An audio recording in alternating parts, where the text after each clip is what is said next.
दोस्तों, अक्सर दावा किया जाता रहा है कि सुशांत सिंह राजपूत की मौत साधारण नहीं थी। कुछ तो मिस्टीरियस था जिसको दबाया गया और छिपाया भी गया, जिसे बताने से सीबीआई की टीम भी कतरा रही है। क्यों अब तक सीबीआई की टीम भी मौत के नतीजे तक नहीं पहुंच पाई, ये भी बड़ा सवाल है। बॉलीवुड के अंदर से भी इस तरह के दावे तो कई लोग करते हैं, मगर सामने आकर कहने की हिम्मत किसी में भी नहीं है। मगर अब पहली बार बॉलीवुड की फेमस कोरियोग्राफर सरोज खान की बेटी ने न सिर्फ सुशांत सिंह राजपूत की मौत पर चुप्पी तोड़ी है, बल्कि अपनी मां सरोज खान की अचानक हुई मौत पर भी बहुत कुछ कह दिया। क्योंकि सरोज खान का निधन सुशांत सिंह राजपूत की मौत के ठीक 19 दिन बाद हो गया था, तो पहली बार सरोज खान की बेटी मीडिया के सामने आई है और हालिया इंटरव्यू में कई सनसनीखेज दावे किए हैं। तो आखिर क्या कहा सरोज खान की बेटी सुकैना खान ने? आखिर सुशांत और सरोज खान की मौत का क्या है कनेक्शन? आपको बताते हैं सब। आप भी वीडियो को लाइक और शेयर कर अपना प्यार और सपोर्ट दिखाएं और कमेंट में इसे लेकर आप भी अपनी बात अपनी राय जरूर रखें। चैनल के साथ जुड़कर चैनल को सब्सक्राइब कर हमारी आवाज बने। तो मशहूर कोरियोग्राफर सरोज खान ने 3 जुलाई 2020 को दुनिया को अलविदा कह दिया था। सरोज खान की अचानक हुई मौत से बॉलीवुड को काफी बड़ा झटका लगा था, क्योंकि ना तो वो बीमार थी और ना ही उन्हें ऐसी कोई भी परेशानी थी जिसके चलते उन्हें यूं दुनिया से अचानक जाना पड़ा। हालांकि शुरुआती वजह कोरोना बताई गई, मगर अब सरोज खान की मौत को लेकर कुछ और ही बातें निकलकर सामने आ रही हैं। तो सरोज खान की बेटी सुकैना खान पहली बार मीडिया के सामने आई हैं और 2 साल बाद अपनी मां की मौत को लेकर बहुत कुछ कह दिया। सुकैना खान ने बताया कि जब 14 जून 2020 को सुशांत की न्यूज हमें मिली थी, तो मां सरोज खान बेहद परेशान हो गई थी। वो दिन रात बस सुशांत की ही बातें करती थी। वो कह रही थी कि सुशांत बहुत अच्छा डांसर था, अच्छा एक्टर था। मैं उससे जितनी भी बार मिली एक अलग ही एनर्जी देखने को मिलती थी। सुकैना खान ने बताया कि सरोज खान हमेशा कहती थी कि सुशांत सिंह राजपूत बहुत अच्छा कर रहा है, ये ऐसा लड़का है जो बहुत आगे जाएगा। सुकैना के मुताबिक मां सुशांत को बहुत पसंद करती थी। सुकैना खान ने बताया कि सुशांत का यूं दुनिया से जाना मां को सदमे में डाल चुका था। बॉलीवुड के किसी भी व्यक्ति का फोन आता तो मां काम के बजाय सिर्फ और सिर्फ सुशांत की ही बात करती थी, और कई बार तो फोन पर बात करने के बाद वो घंटों तक रोती रहती थी, जैसे कि उन्हें बहुत कुछ पता था जो कि सुशांत की मौत से जुड़ा हुआ था। सुकैना ने बताया कि मेरी मां को सोशल मीडिया प्लेटफॉर्म बहुत पसंद था। वो अक्सर इंस्टाग्राम और फेसबुक पर अपनी पोस्ट शेयर करती थी, मगर अचानक से उन्होंने सोशल मीडिया से दूरी बना ली थी और उनकी आखिरी पोस्ट भी सुशांत के बारे में ही थी। सुशांत की मौत के बाद मां कभी भी सोशल मीडिया पर एक्टिव नहीं हुई, क्योंकि उसके बाद वो अंदर से बुरी तरह टूट चुकी थी। यहाँ आपको सरोज खान की वो आखिरी पोस्ट भी बताते हैं जो सरोज खान ने सुशांत की मौत के बाद की थी, और इसके बाद उन्होंने सोशल मीडिया पर कोई पोस्ट नहीं की।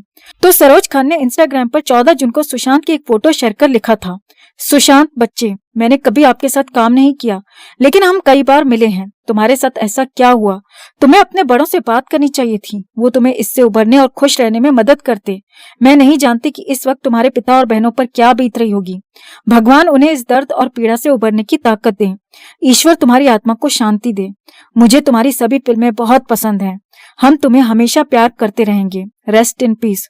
सुकैना ने आगे बताया कि आखिरी बार उन्होंने फोन पर किसी से 24 जून को बात की थी, जिसके बाद वो काफी डरी सहमी रहती थी। वो ना तो हमसे बात करती थी और ना ही अपने कमरे से बाहर निकलती थी। वो बीमार नहीं थी, हमेशा बहुत हिम्मत रखती थी, मगर उस फोन के बाद जिस हाल में हमने उन्हें देखा वैसा कभी नहीं देखा।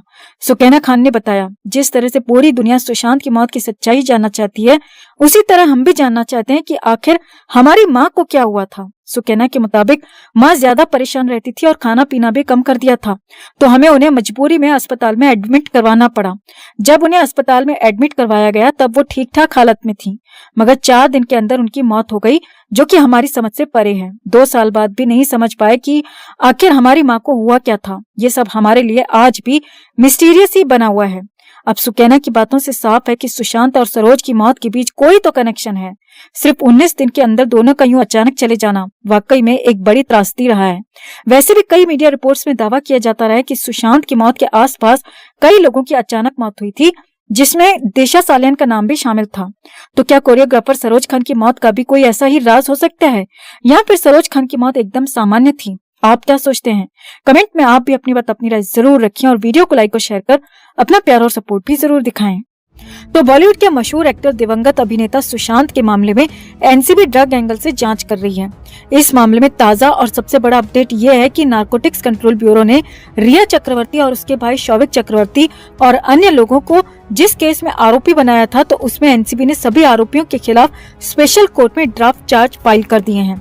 और सबसे खास बात यह है कि इस चार्जशीट में एनसीबी ने रिया शौविक पर ड्रग लेने के आरोप तो लगाए ही हैं, और साथ ही साथ इन सभी आरोपियों पर सुशांत के लिए ड्रग खरीदने तक के आरोप लगा दिए हैं। ड्रग खरीदने के अलावा सुशांत को चोरी शिप पे ड्रग देने के भी आरोप इस फाइल में शामिल होने के बताए जा रहे हैं।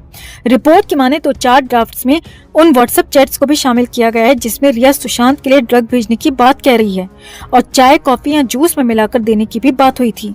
यानी कि रिया ने किस तरह चोरी छिपे लिक्विड आइटम्स में सुशांत को ड्रग दी थी, ये भी जिक्र चार्जशीट में एनसीबी की तरफ से किया गया है।